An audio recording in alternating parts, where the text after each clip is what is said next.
మరి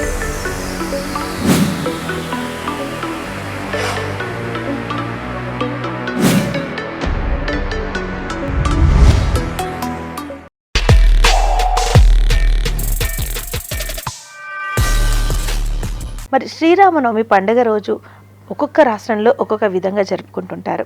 మన దగ్గర మనము ఎన్నో విధాలుగా జరుపుకుంటే మరి కొంతమంది వేరే విధంగా జరుపుకుంటారు అనమాట. సౌత్లో వచ్చేసి మనకి సౌత్ సైడ్ చూసుకుంటున్నట్లయితే మనం జరుపుకునే శ్రీరామనవమి పండుగ కొంచెం ప్రసాదాలైనా సరే, నైవేద్యం అయినా సరే కొంచెం వేరుగా పెడతాము. అదేవిధంగా మనము నార్త్కి వెళ్ళేసరికి శ్రీరామనవమి పండుగ మరొక విధంగా జరుపుకుంటారు. ఎక్కడ ఏ విధంగా జరుపుకున్నా సరే దేశవ్యాప్తంగా జరుపుకునే అతి ముఖ్యమైన అతిపెద్ద పండుగ అంటే శ్రీరామనవమి అనే చెప్పుకోవాలి. నిజంగా అయోధ్యలో కన్నుల విందుగా ఉంది పండుగ. ఎందుకంటే ఆ శ్రీరాముడికి చక్కగా అభిషేకం చేసి ఆయనతోటి పూజలు చేస్తున్నప్పుడు అసలు చూస్తున్న కొద్దీ అందరు అక్కడనే చూడాలి అనేసి అనుకున్నారు. చాలామంది భక్తులు కూడా అయోధ్యకి వెళ్ళి శ్రీరాముడిని కొలుచుకున్నారు. అదేవిధంగా ఆయనకి చూసుకున్నారు. ఆ పూజల్లో కార్యక్రమాల్లో పాల్గొన్నారు. మరి అక్కడికి వెళ్ళని పరిస్థితుల్లో మనం చాలామంది ఇక్కడ మన రాముల వారి గుడిలోనే ఎంతో ఘనంగా శ్రీరామనవమి జరుపుకుంటారండి. మరి కాలర్ మనతో పాటు మాట్లాడడానికి సిద్ధంగా ఉన్నారు. మాట్లాడదాం. హలో హలో, గుడ్ మార్నింగ్ అండి. గుడ్ మార్నింగ్ అండి. నమస్కారం. రాజలక్ష్మి గారు బాగున్నారా? కాదండి, ఎవరు మధు డార్లింగా?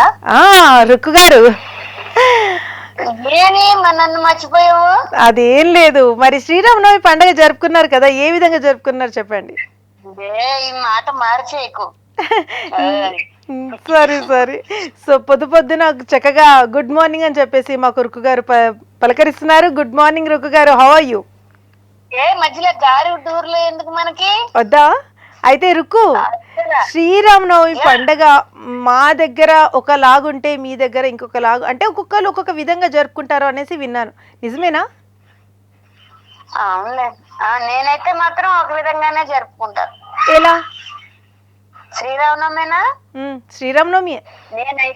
నేనైతే ఇంట్లో హాయిగా, మా ఇంట్లో పట్టాభిషేకం దేవుడు ఉన్నాడు పంచలోహాలది, అది పెట్టుకొని శుభ్రంగా పూజ చేసుకున్నా, కొబ్బరికాయ కొట్టుకున్నా, తర్వాత ఏమో దాన్ని వడపప్పు పానకం చేసుకున్నా, నాకు తోచినంతగా పూజ చేసుకున్నా. అంటే రుక్కు ఇక్కడ ఇంకా అందరికంటే ఇంకా మంచిగా చేసుకుందాం అనుకున్నాను. ఇంట్లో ఎవరు లేదు, నేను ఒక్కదాన్ని ఉండడం వల్ల అంతవరకే అలాగే చేసుకున్నా. మరి నన్ను పిలిస్తే వచ్చేదాన్నిగా.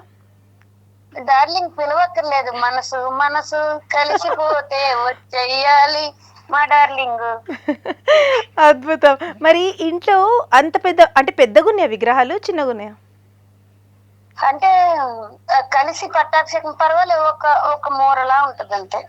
అంటే పెద్దవి విగ్రహాలు పెట్టుకుంటే ప్రతిరోజు నైవేద్యం ఎక్కించాలి అని ఆచారం అని అంటారు. మరి ఆచారం పాటిస్తే మనం ఈ రోజుల్లో ఏది చేయలేం. అంతేనా? యాక్చువల్గా అయితే పాటించాలి, కాదనట్లేదు. కానీ మన మన బిజీ షెడ్యూల్స్, మన నడవడిక వల్ల చేయలేము కూడా. మరి బాగా ఒక రోజు ఒకలా ఉంటాము, ఒక రోజు ఒకలా ఉంటాం కదా. కరెక్ట్. యాక్చువల్ గా అయితే చెయ్యాలి. దాని వల్ల చేయలేని పరిస్థితుల్లో ఏంటంటే ఆ రోజుకి దేవుణ్ణి తీసి శుభ్రంగా నైవేద్యాలు ఇవన్నీ పెట్టుకొని మళ్ళీ తుడిచేసుకొని మళ్ళీ మీరు వాళ్ళు పెట్టేసుకుంటాం మేమైతే. అవునా? అంటే అలా కూడా చేయొచ్చా? నేను చేసుకుంటాం. అంటే అది అంటే చెప్తున్నాను కదా, మహానైవేద్యాలు పెడితే రోజు చెయ్యాలి. మనం మహానైవేద్యాలు పెట్టలేము కదా. అవును. అంటే ఏంటంటే పూజలప్పుడు తీసి మళ్ళీ ఉద్వాసం చెప్తాం కదా, ఉద్వాసం చెప్పి మళ్ళీ లోపల పెట్టేస్తాం అన్నమాట. ఓకే. అంటే ఇలా కూడా చేయొచ్చు. ఇంట్లో పెద్ద విగ్రహాలు ఉంటే రోజు మనం నైవేద్యం పెట్టే పరిస్థితుల్లో లేకపోతే ఇప్పుడు లైవ్ లో వింటే అందరు చేస్తారు కానీ ఇలా చేస్తారా అని, కానీ చెయ్యొచ్చు. మరి ఏం చేస్తాం, అది కొన్ని మారిపోతూ ఉంటాయి కదరా. అవునవును. మన పరిస్థితి, ఒంటి పరిస్థితి, ఇంట్లో వాళ్ళ పరిస్థితి అన్ని ఉంటది కదా. అవును. మరి అలాంటప్పుడు ఎందుకు చేసుకోవాలి అంటే ఉన్న విగ్రహాలను అలా లోపల పెట్టి మురగ పెట్టకూడదు కదా, అది కూడా తప్పే కదా. అవును. మరి ఎలా? అప్పుడు ఒక్కొక్కసారి తీసి శుభ్రంగా ఆయన్ని బుజ్జగించుకొని, అయ్యా ఒక రోజుకి బయటికి రండి అయ్యా, చేసుకున్నవన్నీ మహా నైవేద్యం పెడతామండి, రండి బయటికి అని పిలుచుకొని బుజ్జగించుకొని పూజ చేసుకొని మళ్ళీ శుభ్రంగా ఆయన్ని ఉద్వాసం చెప్పుకొని మళ్ళీ లోపల పెడతాం. అయితే నాకు ఇక్కడ ఒక చిన్న సందేహం, డౌట్ అడగనా? అడగండి. అయితే ఇక్కడ కాదు రుకు, ఇలా మనము దేవుడి విగ్రహాలు లోపల పెట్టేస్తామంటున్నారు కదా మీరు, అలా పెట్టేసిన తర్వాత మళ్ళీ బయట తీసాక మళ్ళీ అభిషేకం అవన్నీ చేసి చక్కగా చేస్తారు కదా. ఎలాగే మనము పూజలు పెట్టుకున్నప్పుడు ఎలాగ పంచామృతాలు చేసుకుంటాం కదా, ఓకే పంచామృతం చేస్తాం కదా, అభిషేకం చేసుకుంటాం కదా. అయితే నిన్న శ్రీరామనవమి రోజు పంచామృతం అభిషేకం చేశారనమాట. అదన్నీ చెప్పడం, అది రోజువారీ అదే పూజలు చేసుకున్నప్పుడు ఎలాగ చేస్తాం కదా, అభిషేకం చేసుకుని ఒకవేళ పంచామృతం అవన్నీ చేసినా చేయకపోయినా వాటర్ తోనే శుభ్రంగా కడుక్కొని, అదే కడిగా అంటే అభిషేకం చేసుకొని బొట్టు అవి పెట్టుకొని అప్పుడు మళ్ళీ పువ్వులతోని అక్షంతలతోని కుంకుమతో పూజ చేసుకుంటాం కదా. అద్భుతం. మరి మా రుకుకి ఇష్టమైన దేవుడు అన్న దేవత అన్న? కృష్ణుడు నాకు ఇష్టమైనది. ఏ చీటింగ్ కదా. ఎందుకు? నాకు కృష్ణ అంటే బాగా ఇష్టం. అవునా, అందుకే మన ఇద్దరిది ఒకటే అవుతాయి. మధు డార్లింగ్స్ అయ్యాం. అంతే అంతే, కరెక్ట్ అన్నారు. మరి కృష్ణుడికి అయితే ఏంటి స్పెషల్? అంటే కృష్ణుడు కూడా మళ్ళీ ఇలాగే పంచలోహం తోటి ఉందా విగ్రహం, లేకపోతే నార్మల్ ఎవ్రీడే జపించుకుంటే? నేను అది ఏంటంటే మా ఇంట్లో చిన్న బుజ్జి విగ్రహం ఉంటది, అది కూడా చిన్న అరంగుళం ఉంటది, చిన్నది ఉంటాడు పడుకొని. అంటే బాలకృష్ణుడు బాలకృష్ణుడు బాలకృష్ణుడు చిన్న బాలకృష్ణుడు ఉంటాడు. అది కాకుండా మామూలుగా మనము డెకరేషన్ కి పెట్టుకుంటాం కదా పెద్ద దేవుడు, అంటే మెటల్ లాంటిది. మెటల్ కాకుండా అది చూడు బయట అమ్ముతారు కదా కలర్స్ వేసి, అదే అదే ప్లాస్టర్ ఆఫ్ ప్యారిస్, అది వేరే మెటీరియల్ తో చేస్తారు. అలాంటిది ఒకటి ఉంది. అలాంటి అంటే కొంతమంది అంటారు కృష్ణుడికి ఇంట్లో పెట్టేటప్పుడు కొన్ని వాస్తువులు ఉంటాయి అనేసి అంటారు. అంటే ఒక్కొక్క విగ్రహానికి ఒక్కొక్క అదొకటి ఉంది అని అంటారు, నిజమేనా? నమ్ముతారా? నువ్వు ఒకటి చెప్పనా, అన్ని సౌలభ్యం కోసం అందరూ అన్ని చెప్తారు. మన మన మన ఇంటి వాతావరణము, మన మన ఉండే ప్లేస్ ని బట్టి మనం చేసుకుంటాం. నా విషయానికి వస్తే చెప్తున్నా, మన ఇంట్లో చిన్నదే ఉందనుకో దేవుడిది, అక్కడ వాస్తులు ఎక్కడ పెడతాం? చిన్న ప్లేస్ ఉందంటే. ఇప్పుడు రెంటిల్లు ఉంటాయి అనుకుందాం ఫర్ ఎగ్జాంపుల్, దాంట్లో చిన్న ప్లేస్ లో దేవుని పెట్టుకుంటాం. మనసుతో చూసుకోవాలి గానీ ఇవన్నీ మనకి, నేను ట్రాష్ అంటాను అంతే. బాగా చెప్పారు, ఇది కరెక్ట్, ఇది అసలు కరెక్ట్ మాట. అంటే ఇది మనసుతోటి చేసుకుంటే ఏదన్నా కరెక్ట్. ఏదైనా ఇవన్నీ ఏంటంటే అంగు ఆర్భాటాలు వేస్ట్. ఇప్పుడు దేవుడికి పెడతాం, దేవుడేం తినరు కదా పాపం, మనమే తింటాం. అయ్యో అపచారం. సరే, ఆయన తినారులేండి ఎట్టు. కానీ మరి గుడికి అలాగా వెళ్ళారా? ఇంటి దగ్గర రామాలయంలో మంచి కళ్యాణం అలా? నాకు ఇల్లే గుడి, గుడే ఇల్లు. అంతేనా? నేను ఎప్పుడు బయటికి వెళ్ళను, ఎప్పుడన్నా ఇంట్లోనే దేవుడు చేసుకుంటాను. దీని పేరేంటి అంటే నేను కొంచెం డిసేబుల్డ్ అందుకు నేను ఇంట్లోనే అన్ని చేసుకుంటా. పర్లేదు, ఏదైనా. ఈవెన్ నాలుగు చవితి కూడా ఇంట్లోనే పుట్ట చేసుకుంటా, పావును చేసుకుంటా. ఇంట్లో పుట్ట చేసుకుంటారా? ఎలా? మట్టితో. మాకు తెలుసండి బాబు, మట్టితోటే పుట్ట అవుతుందని. ఎలా కానీ అంటే ఇజ్ ఇట్ పాసిబుల్? అది అంటే అలా నేనే ఇంట్లో ఒకటి ఉంటుంది కదా, మనది ఏమంటారు, బేసిన్ లాంటిది ఉంటది కదా, అదే పాలకి దాన్ని ఏమంటారు, పాల ఇట్లా ఉంటుంది కదా, ప్రమిది లాంటిది పెద్దది ఉంటది కదా, పాలవేలో ఏదో అంటారు దాన్ని. దాంట్లో శుభ్రంగా ఎర్ర మట్టి ఏ మట్టో తెచ్చుకుంటాను, దాన్ని ఒక గోపురంలా చేసుకొని కన్నాలు పెడతా. మైదా పిండితో వరిపిండితో పాముని చేసుకుంటా.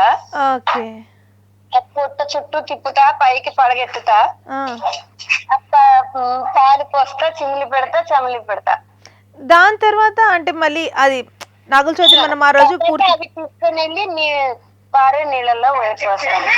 ఓ ఓకే, అంటే ఇలా కూడా జరుపుకోవచ్చు కదా. నేను ప్రతి ఇయర్ అంతే. భక్తి శ్రద్ధలు ఉండాలే కానీ ఎక్కడన్నా జరుపుకోవచ్చు. బాగా చెప్పారు అందుకే గురుకు. చెప్పాను కదా, ఉమ్, మనసే ఒక కోవెల.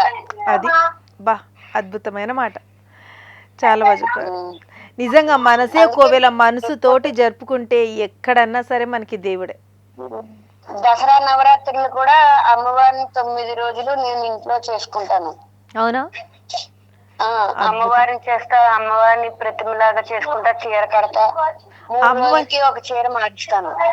ఆహా, అంటే అమ్మవారి ప్రతిమ అంటే మనకు బయట ఆల్రెడీ రెడీమేడ్ గా దొరుకుతుంది కదా, అలాంటి ప్రతిమ? కాదు, అలా కాదు, నేను ఓన్ గా చేసుకుంటా కొబ్బరికాయకి. ఆహా, ఓకే. అంటే బిందెలు పెట్టి చేస్తారు అదేనా? బిందెలు పెట్టి చేస్తా. ఉమ్, ఇది వరకు ఏంటంటే కొబ్బరికాయకే మొత్తం అంతా మొహం అన్ని పెట్టి, చక్కగా కళ్ళు, మొహము, పెదాలు అన్ని పెట్టి, ముక్కు అన్ని పెట్టి చేసేదాన్ని, చెవులు అన్ని. ఉమ్, ఈ పోయిన సంవత్సరమే ఏం చేశానంటే ఒక ప్రతిమ లాంటిది కొని ఇచ్చేసారు మొహము, ఓకే. అమ్మవారిది. ఆ, ఇప్పుడు దొరుకుతుంది అది మనకి. ఇప్పుడు పెట్టే. ఇది వరకు ఏంటంటే శుభ్రంగా చెవుల దగ్గర నుంచి అన్ని తెచ్చేదాన్ని, పెద్ద కొబ్బరికాయ చేసి పెద్ద కొబ్బరికాయ పెట్టేదాన్ని అలాగా. అంటే అది మొత్తం అంటే కొబ్బరి బొండంది? బొండం కాదురా, కొబ్బరికాయే. కాయేనా? కాయకే అవన్నీ పెడతారా? కాయ పీచు ఉంచాలన్నమాట. పీచు అంటే గోపురంలా ఉంటుంది కదా. అవును. దానికి ఏం చేసేదాన్ని అంటే శుభ్రంగా జడలా పెట్టేసేదాన్ని, జుట్టులాగా పెట్టి ఒక మంచి హెయిర్ లాంటిది కొని దానికి జడలా పెట్టేసేదాన్ని. ఓకే. మరి చేతులు అవి అమ్మవారికి చేతులు కాళ్ళు ఉంటాయి కదా, అంటే అవి కూడా ఇప్పుడు మనకి జాకెట్ పీస్ ఉంటది కదా, జాకెట్ పీస్ ని రోలింగ్ లా చేసి దానికి ఒక కర్ర అటు ఇటు స్టాచ్యూ లా పెట్టి కర్రకి చుట్టేసి హస్తం లాగా ఒకటి చేసి పెట్టేదాన్ని. Rukku, thank you so much. చక్కగా చెప్పావు, ఎన్నో విషయాలు చెప్పావు. నిజంగానే అండి, రుక్కు చెప్పినట్టుగా మనసే కోవెల, నిజంగానే కదా. మరి మనసులో మనం తలుచుకుంటూ ఆ దేవుడికి స్మరిస్తే చాలు అనేసి చాలామంది అంటుంటారు. పూజలు చెయ్యలేని సమయంలో అంటే మనకి కొన్ని ఆచరింపులు తెలియదు, అలాంటప్పుడు పూజలు ఏ విధంగా చేయాలి, ఏ విధంగా ఆచరించాలి, ఏ నైవేద్యం పెట్టాలి, ఏ దేవుడికి ఏ నైవేద్యం పెడితే బాగుంటుంది, ఇలాంటివి చాలామందికి చాలా విషయాలు తెలియదు. అలాగే మరి తెలియని పరిస్థితుల్లో ఏం చేయాలి అనుకుంటుంటారు. అదేవిధంగా ఒక తారక మంత్రం కూడా ఉంది మన రాముడికి అనేసి అంటుంటారు. చక్కగా ఆ తారక మంత్రంతో స్టార్ట్ చేద్దాం అనుకున్నాను. మరి